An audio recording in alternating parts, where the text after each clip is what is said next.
Hi, so in this video we're going to look at making random numbers in JavaScript. One of the tasks we sometimes need to achieve when we're writing code is to create a random number. The math object in JavaScript provides a method called random. This method enables us to return a random number between 0 and 1. When we use the method, the return value is inclusive of 0 but exclusive of 1, so it will return any number up to but not including 1. Let's look at some examples. We'll start by simply using the random method. So to do this, we use the math object, then a dot, and then the random method with parentheses. Each time we do this, we get a random number returned. So let's do this a second time. We may wish to be more precise about the range of random numbers that we want to return. So for example, if we want the random number to be returned to be within the range of 0 and 10, we can use the math.floor method to round the value down and then multiply the result of math.random by 10, and then we add 1. Let's look at an example. So this time, we use the math object and a dot, and then the floor method. Inside the parentheses of the floor method, we use the math object followed by a dot, followed by the random method,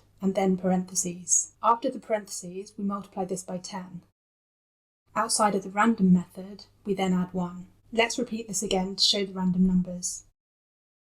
We can follow a similar process if we wanted the random number returned to be within 1 and 100. So this time we use the math.floor method and pass in the random method again, but we multiply the result by 100 before adding 1.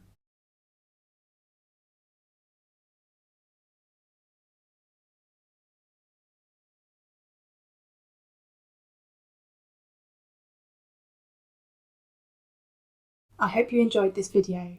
Please like and subscribe for more content.